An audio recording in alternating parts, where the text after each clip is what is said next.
Israel Hamas യുദ്ധത്തിന്റെ വേദന പങ്കുവച്ചായിരുന്നു Francis മാർപ്പാപ്പയുടെ ക്രിസ്മസ് സന്ദേശം.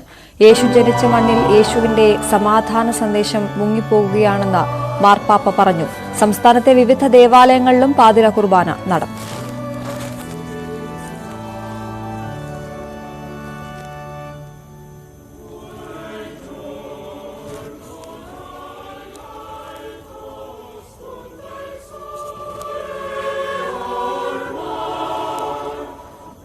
സമാധാനത്തിന്റെയും പ്രത്യാശയുടെയും ക്രിസ്മസ് ആഘോഷിക്കുകയാണ് ലോകം. ലോകമെമ്പാടുമുള്ള ദേവാലയങ്ങളിൽ പ്രാർത്ഥനകളുമായി വിശ്വാസികൾ ഒത്തുചേർന്നു. വത്തിക്കാനിലെ സെന്റ് പീറ്റേഴ്സ് ബസിലിക്കയിൽ നടന്ന പ്രാർത്ഥനാ ചടങ്ങുകൾക്ക് ഫ്രാൻസിസ് മാർപ്പാപ്പ മുഖ്യ കാർമ്മികത്വം വഹിച്ചു.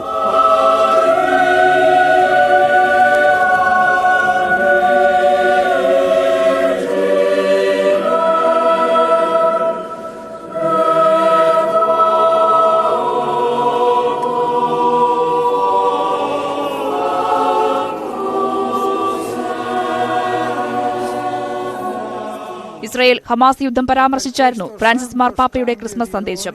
യേശു ജനിച്ച മണ്ണിൽ യേശുവിന്റെ സമാധാന സന്ദേശം മുങ്ങിപ്പോവുകയാണ്. യുദ്ധത്തിന്റെ ഇരകൾക്കായി പ്രാർത്ഥിക്കുന്നതായും ഫ്രാൻസിസ് മാർപ്പാപ്പ ക്രിസ്മസ് സന്ദേശത്തിൽ പറഞ്ഞു.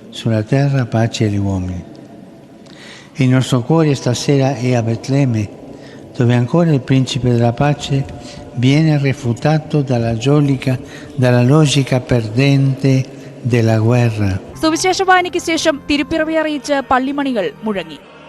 പദവി ഏറ്റെടുത്ത ശേഷം ഫ്രാൻസിസ് മാർപ്പാപ്പയുടെ 11ാമത് ക്രിസ്മസ് സന്ദേശമായിരുന്നു ഇത്തവണത്തേത്.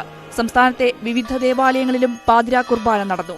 സിറോ മലബാർ സഭാ ആസ്ഥാനമായ മൗണ്ട് സെന്റ് തോമസിൽ നടന്ന തിരുപ്പിറവി കുർബാനയ്ക്ക് സഭാ അഡ്മിനിസ്ട്രേറ്റർ സെബാസ്റ്റ്യൻ വാണിയപുരയ്ക്കൽ കാർമ്മികത്വം വഹിച്ചു.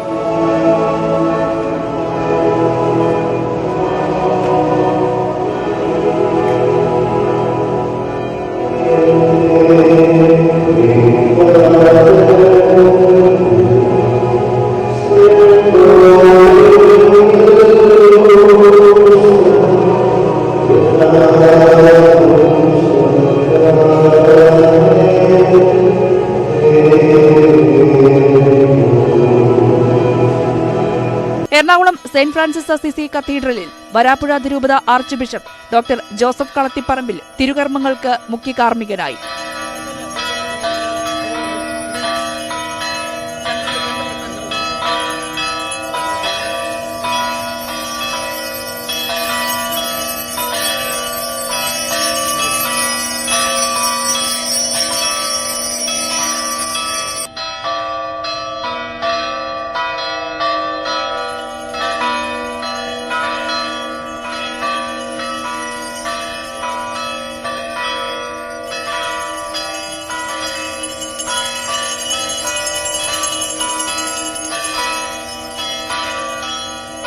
ഓർത്തഡോക്സ് സഭാ ആസ്ഥാനമായ ദേവലോകം അരമനയിൽ ബസേലിയസ് മാർത്തോമാ മാത്യൂസ് തൃതീയൻ കാതോലിക്ക ഭാവയുടെ നേതൃത്വത്തിലായിരുന്നു ക്രിസ്മസ് ശുശ്രൂഷ.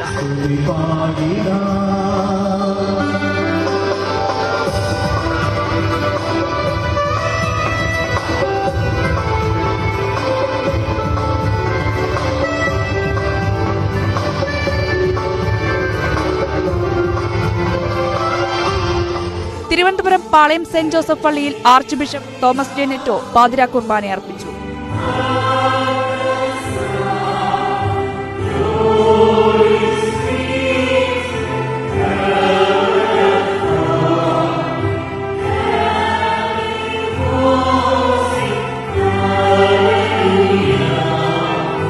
News desk, news 18.